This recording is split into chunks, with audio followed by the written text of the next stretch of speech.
പ്രേംലാൽ, ഈ Canada റാഞ്ചാനായി Trump വീണ്ടും വലവിരിച്ചിരിക്കുകയാണ്. മുമ്പ് ഇത്തരത്തിലുള്ള ശ്രമങ്ങൾ നടന്നിട്ടുണ്ട്. എന്താണ് പുതിയ വിവരങ്ങൾ?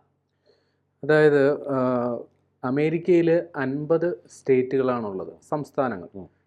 ഒരു 51ാമത് സംസ്ഥാനമായി കാനഡ വരണമെന്നാണ് ട്രംപിൻ്റെ ആവശ്യം.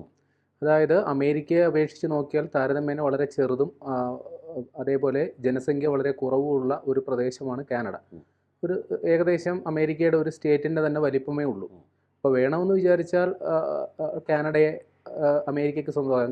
കാര്യമായ സൈനിക സംവിധാനമൊന്നും ഇല്ലാത്ത ഒരു പ്രദേശം കൂടിയാണ്. നിലവിൽ ഈ നാറ്റോയുടെ northern American aerospace defence command ഒരു കരാറുണ്ട്. അതായത് ആ മേഖലയുടെ മൊത്ത പ്രതിരോധം, അതായത് നാറ്റോ സഖ്യരാജ്യങ്ങളും അമേരിക്കയും കാനഡയൊക്കെ അംഗമായ ഒരു പ്രതിരോധ കരാറിലാണ് ഈ കാനഡയുടെയും പ്രതിരോധ പരിരക്ഷ ഉറപ്പുവരുത്തുന്നത്. സൈനികമായിട്ടുള്ള അവരുടെ സംരക്ഷണം ഉറപ്പുവരുത്തുന്ന ആ ഒരു കരാറിലൂടെയാണ്. ഇപ്പം നിലവിൽ അമേരിക്ക ഗോൾഡൻ ഡോം എന്ന് പറയുന്ന ഒരു മിസൈൽ പ്രതിരോധ സംവിധാനം ആവിഷ്കരിക്കുന്നുണ്ട്. അതായത് ശത്രു രാജ്യങ്ങളിൽ നിന്ന് ആക്രമണം ഉണ്ടായാൽ, അതായത് വ്യോമാക്രമണം ഉണ്ടായാൽ മിസൈൽ, നമ്മുടെ ഇവിടെ S-400 ചെയ്തതുപോലെയുള്ള ഒരു മിസൈൽ പ്രതിരോധ സംവിധാനം. അതിന് അമേരിക്കയ്ക്ക് ഏതാണ്ട് $176 ബില്യൺ ചിലവുണ്ട്. അത്രയും പൈസ മുടക്കിയാണ് അവർ ആ സംവിധാനം നടപ്പിലാക്കുന്നത്. അപ്പോൾ ഇതിൻ്റെ ഒരു സംരക്ഷണം കാനഡയ്ക്കും നൽകാം, ഫ്രീ ആയി നൽകാം. ഈ 51ാമത് സ്റ്റേറ്റായി കാനഡ വന്നാൽ മാത്രം. അല്ലെങ്കിൽ $61 ബില്യൺ കാനഡ അമേരിക്കയ്ക്ക് തരേണ്ടി വരും. ഇതാണ് ട്രംപിൻ്റെ ഓഫർ. അപ്പോൾ കാനഡ നേരത്തെ തന്നെ അമേരിക്ക ഇത്തരം ആവശ്യം നേരത്തെ ഉന്നയിച്ചിരുന്നു. അതായത് 51ാമത് സംസ്ഥാനമായി വരണം, ഇല്ലെങ്കിൽ കടുത്ത നികുതി ഏർപ്പെടുത്തുമെന്ന് പറയും. ഒരു വ്യാപാര യുദ്ധം തന്നെ. ഇപ്പോൾ ചൈനയ്ക്കെതിരെ വ്യാപാര യുദ്ധം പ്രഖ്യാപിച്ചതുപോലെ കാനഡയ്ക്കെതിരെയും വ്യാപാര യുദ്ധം പ്രഖ്യാപിച്ചിരുന്നു. ഉയർന്ന നികുതി ഏർപ്പെടുത്തുകയും മറ്റൊക്കെ ചെയ്തിരുന്നു. ട്രംപ് വന്നു പറഞ്ഞ ന്യായം, ഈ കാനഡയിൽ നിന്നൊക്കെ അനധികൃതമായി അമേരിക്കയിൽ വന്ന് പാർക്കുന്നവരുണ്ട്, അങ്ങനെയുള്ള കുറേ ബാലിശമായ ആരോപണം. കാരണം ഈ രണ്ട് രാജ്യങ്ങളും തമ്മിലൊരു സൗഹൃദ അന്തരീക്ഷം ഉണ്ടായിരുന്നു. എന്തുകൊണ്ടാണ് പെട്ടെന്നൊരു സുപ്രഭാതത്തിൽ ട്രംപ് ഇങ്ങനെ ഒരു നിലപാടിലേക്ക് എത്തിയതെന്ന് ആർക്കും അറിയില്ല. സത്യം അതാണ്. അപ്പോൾ ഇങ്ങനെ അവിടെ ഒരു കലുഷിതമായ അന്തരീക്ഷം നിലനിൽക്കുകയും പിന്നീട് കാനഡയുടെ പ്രധാനമന്ത്രി അമേരിക്കയിൽ ഒരു മാസം മുമ്പ് സന്ദർശനത്തിന് വന്നിരുന്നു. അദ്ദേഹത്തിൻ്റെ പേര് മാർക്ക് കാർണി എന്നാണ്, കാനഡയുടെ പ്രധാനമന്ത്രി. അപ്പോൾ വൈറ്റ് ഹൗസിൽ നടന്ന ചർച്ചകൾക്ക് ഒടുവിൽ ഈ താരിഫ്, ഉയർന്ന നികുതി ഒക്കെ പ്രഖ്യാപിച്ചത് ഒരുവിധം ലഘൂകരിച്ച ധാരണയായിട്ടാണ് അന്ന് പിരിഞ്ഞത്.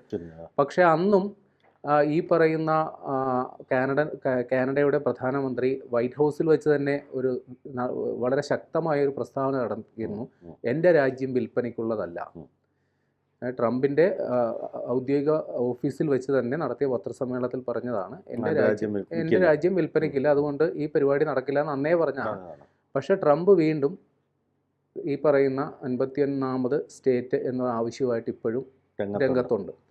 അത് അദ്ദേഹത്തിൻ്റെ എന്തുകൊണ്ടാണെന്ന് അറിയുന്നില്ല. നിലവിൽ കാനഡയും അമേരിക്കയുമായിട്ട് നേരത്തെ പറഞ്ഞ പോലെ വളരെ സൗഹൃദ അന്തരീക്ഷം ഉണ്ടായിരുന്നത്. ട്രംപ് ആദ്യം അധികാരത്തിൽ വന്ന കാലയളവിൽ ജസ്റ്റിൻ ട്രൂഡോ ആയിരുന്നു കാനഡയുടെ പ്രധാനമന്ത്രി. അപ്പോൾ ഈ രണ്ടുപേരും തമ്മിൽ വ്യക്തിപരമായും സൗഹൃദം ഉണ്ടായിരുന്നു. വളരെ അടുത്ത ഇടപഴകിക്കൊണ്ടിരുന്ന രണ്ട് നേതാക്കളായിരുന്നു ഇവർ.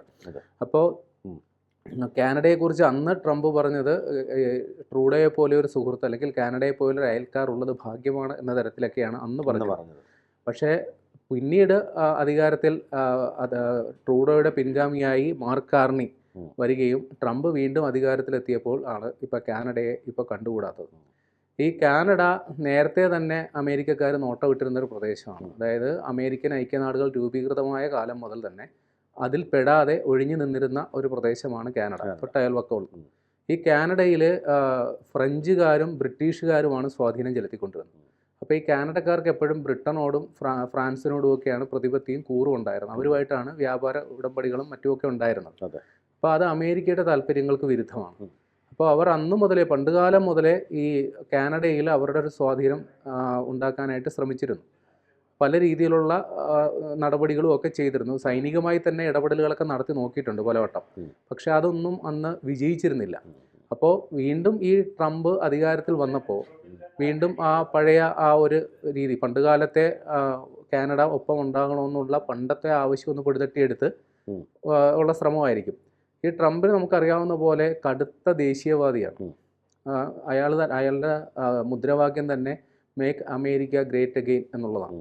അപ്പോൾ അത്തരം എന്താ പറയുക, വളരെ സങ്കുചിതമായി ചിന്തിക്കുന്ന അമേരിക്കക്കാർക്കിടയിൽ കുറേ കൂടി വേരോട്ടം സൃഷ്ടിക്കാൻ ലക്ഷ്യമിട്ടായിരിക്കണം ഇപ്പോൾ ഈ കാനഡയെ കൂടെ കൂട്ടണം എന്നുള്ള ആ പണ്ടത്തെ ആവശ്യം മുന്നോട്ട് വെക്കുന്നതെന്ന് വേണം മനസ്സിലാക്കാൻ. അതിലിപ്പോൾ പ്രധാനപ്പെട്ട ഈ കാനഡയെ സംബന്ധിച്ച് ഇപ്പം അമേരിക്കയുടെ ഭാഗമായി ഉണ്ടാകുന്ന മാറ്റങ്ങൾ എന്തൊക്കെയാവും? പ്രത്യേകിച്ച് ഒരു മാറ്റമില്ല. കാര്യം അമേരിക്കയുടെ തൊട്ടടുത്ത് നിൽക്കുന്ന ഒരു പ്രദേശം എന്ന നിലയിൽ രണ്ട് രാജ്യങ്ങൾ തമ്മിൽ കാര്യമായി ഈ അതിർത്തി നിയന്ത്രണം പോലും ഇല്ലാത്തൊരു സ്ഥലമാണ്. ഈ വ്യാപാര യുദ്ധവും മറ്റു കാര്യങ്ങളൊക്കെ വന്നപ്പോഴാണ് അത്തരത്തിൽ അതിർത്തികളെ പോലും അവിടെ സംസാരം ഉണ്ടായത്. രണ്ട് സ്ഥലങ്ങളും അങ്ങോട്ടും ഇങ്ങോട്ടും പരസ്പരം സഹകരിച്ച് നിൽക്കുന്നതാണ്.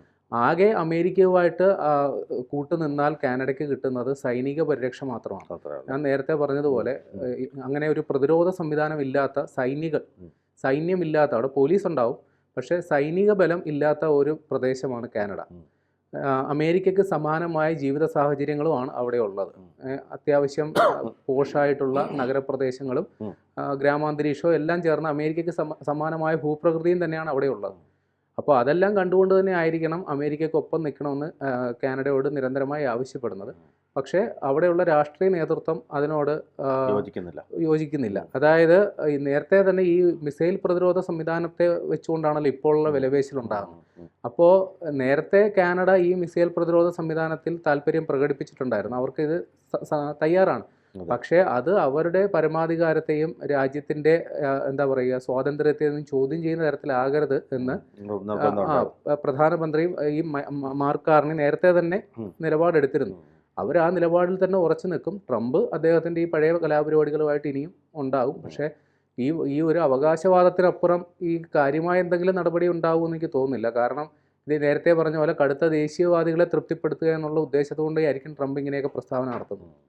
ഇപ്പോൾ UN ഒക്കെ ഇക്കാര്യത്തിൽ എന്ത് നടപടികൾ കൈക്കൊള്ളും? ഇത് അത്തരത്തിലൊരു അന്താരാഷ്ട്ര പ്രശ്നമായിട്ട് ഉയർന്നു വരുവാൻ സാധ്യത വളരെ കുറവാണ്. ഇത് ഒരു ട്രംപ് ഈ ട്രംപ് നിരന്തരം ഇങ്ങനെ ഒരു ആലോചന ഇല്ലാതെ നിരന്തരം ഇങ്ങനെ ഓരോ പ്രസ്താവനകൾ നടത്തും. അതിൻ്റെ പരിണിത ഫലം എന്താണെന്നോ അതിൻ്റെ രാഷ്ട്രീയ പ്രത്യാഘാതം എന്താണെന്നോ പോലും നോക്കാതെ പ്രസ്താവനകൾ നടത്തുന്ന ഒരാളാണ് ട്രംപ്. അതിനപ്പുറം ഇതിൽ ഒരു അന്താരാഷ്ട്ര പ്രശ്നമായി ഉയർന്നു വരാനുള്ള സാധ്യത തുലവും തുച്ഛമാണ്. ഇപ്പോൾ ഇന്ത്യയുടെ കാര്യം തന്നെ എടുക്കാം. ഇന്ത്യയിലെ ഓപ്പറേഷൻ സിന്ദൂറൊക്കെ നടന്നപ്പോൾ ഞാനാണ് മധ്യസ്ഥത നടത്തിയെന്ന് പ്രസ്താവന നടത്തിയ ആളാണ് ട്രംപ്. പിന്നീട് ആ പ്രസ്താവന അദ്ദേഹത്തിന് തന്നെ ഒന്ന് ലഘൂകരിക്കേണ്ടി വന്നു. ഞാൻ അതിലൊക്കെ പങ്കാളിയായിരുന്നു, പക്ഷെ ഞാൻ ഇടപെട്ടിട്ടല്ല എന്ന തരത്തിൽ പ്രസ്താവന തിരുത്തേണ്ടി വന്ന ആളാണ് ട്രംപ്. അപ്പോൾ ഇത്തരത്തിൽ വിടുവായത്തം പലപ്പോഴും പറഞ്ഞിട്ടുണ്ട്, ഇനിയും പറയും. അതിനപ്പുറം ഇത് ഒരു അന്താരാഷ്ട്ര വിഷയമായി ഉയർന്നു വരാനുള്ള സാധ്യത വളരെ കുറവാണ്. ഈ ട്രംപിൻ്റെ ഇപ്പോഴത്തെ ഈ പല നടപടികളും ഇത്തരത്തിൽ എല്ലാവർക്കും ബുദ്ധിമുട്ടുണ്ടാക്കുന്ന വിധത്തിലാണ്, പല രാജ്യങ്ങൾക്കും ബുദ്ധിമുട്ടുണ്ടാക്കുന്ന വിധത്തിലാണ് ട്രംപിൻ്റെ ഇപ്പോഴത്തെ ഏറ്റവും പുതിയ നടപടികൾ. അത് ലോകരാജ്യങ്ങൾക്കിടയിൽ തന്നെ ചർച്ചയുമായിട്ടുണ്ട്. അതായത് ഇപ്പോൾ ചൈനയ്ക്കെതിരെ അദ്ദേഹം എടുത്ത നടപടിയാണ് ഏറ്റവും പ്രസക്തമായത്. കാരണം ചൈന ഏഷ്യയിലെ വലിയൊരു സാമ്പത്തിക ശക്തിയായി വരുന്നു. അത് അമേരിക്കയുടെ താല്പര്യങ്ങൾക്ക് വിരുദ്ധമാണ്.